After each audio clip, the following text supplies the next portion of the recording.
How's it going, everyone? I'm Adam Molina. So it seems like just yesterday that Google announced two new Google Home speakers, the Mini and the Max. But that was actually way back in September of 2017. We were completely different people back then. Now that the Max is finally available, we can actually answer the question that everyone's been asking since the announcement. $50. Why would I spend that on a smart speaker? Why can't I just get the $49 Home Mini and call it a day? Is the Home Max really that much better?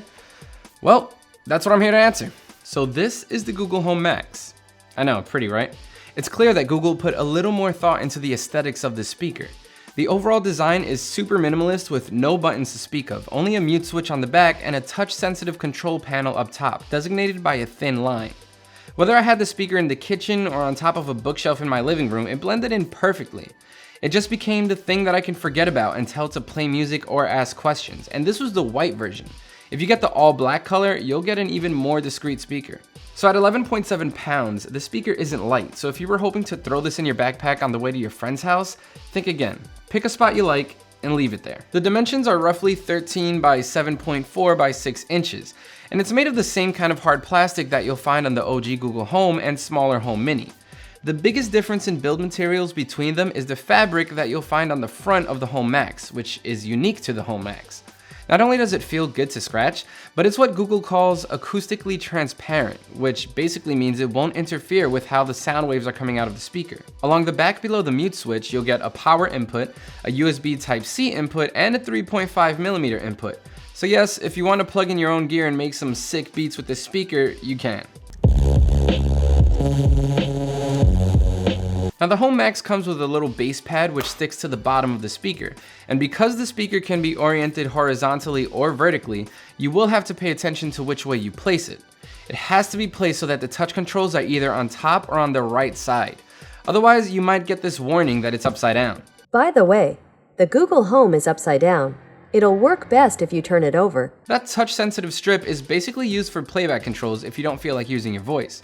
You can swipe to adjust volume and tap to pause or play, but unfortunately you'll still have to ask Google to skip to the next song or return to a previous one. Side note while I'm on the subject, I don't know if I have it set up wrong or something, but every time I tell the Google Home Max to put a song on repeat, it straight up lies to me. It says that the song is on repeat, but then when the song finishes, it'll just go on playing the next song. So along with Chromecast built in and Wi-Fi, the Google Home Max has Bluetooth 4.2 built into it.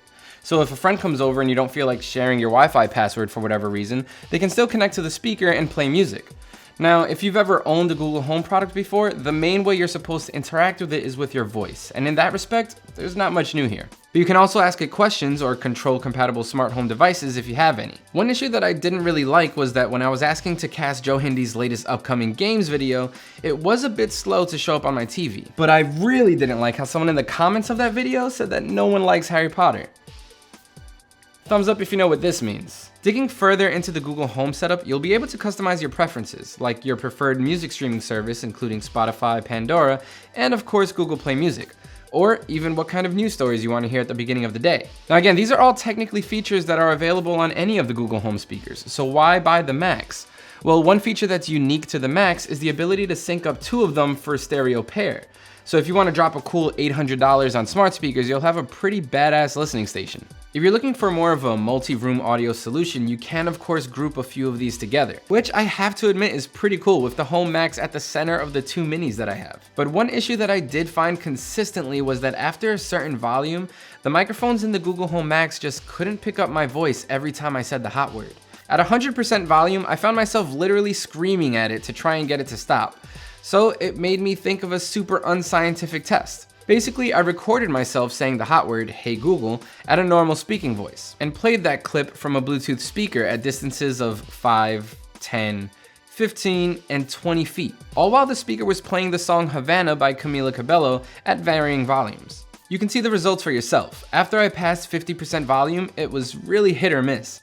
And compared to my real life usage, I actually thought these results were pretty good, to be honest. There were times where the music was definitely not louder than 50%, and it still couldn't hear what I was saying even if I was standing only a few feet away. I don't know what's going on with these mics, but it definitely gets a little annoying. But the best part of this speaker, the reason that you'll probably want to buy it, the reason that it's so much better than the Home Mini, and the reason that I think it's amazing, is the sound quality. The Google Home Max sounds really good. The bass notes are definitely emphasized enough to give them that mainstream bump that so many people will appreciate. but it stays well away from Beats territory, thankfully. Google emphasized those low frequencies a little too much for my personal taste, but most people will easily enjoy it because of how well defined it is. In the song Moon River by Frank Ocean, the low E string is a little too strong for my taste, but it does give the song some grittiness and never gets in the way of his vocals in the mid-range, which is what counts. The bass pad also keeps the rumbling of the speaker from disturbing anything around it, and the Home Max has 6 internal microphones to detect in real time how much of its sound waves are being reflected off nearby surfaces, and then it corrects for that with an EQ that's built in. So you won't need to go into any EQ settings on your own because the Google algorithm does it for you. Now, whether that lack of control is a good or a bad thing is up to you, since you can't really tweak it, but I found it to at least be consistent. Wherever the speaker was placed, the low end didn't drastically change. Those low end frequencies don't overpower the mids at all, and when paired with how loud this thing can get, it's perfect for powering your parties. That said, it sounded good even when playing music at low volumes, and I ended up using it to play music in the background throughout my day. Vocals in the song Generator Second Floor by Freelance Whales were still plainly audible, even with all of the other instruments joining in during the chorus at around the 2-minute 17-second mark, which included plenty of thumping drums and bells ringing throughout. Speaking of the bells, one of my only issues regarding sound quality had to do with the high-end frequencies. It sounds like Google played it safe here and didn't give them the same kind of emphasis as they did with the lows, which is understandable because when is the last time you heard someone say drop the bells?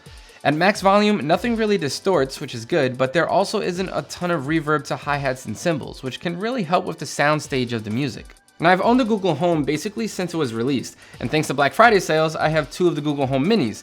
But besides setting timers while cooking, asking it basic math questions when I'm feeling lazy, or setting alarms, I never found any of them particularly useful. I definitely don't use them when listening to music because the sound quality is meh at best.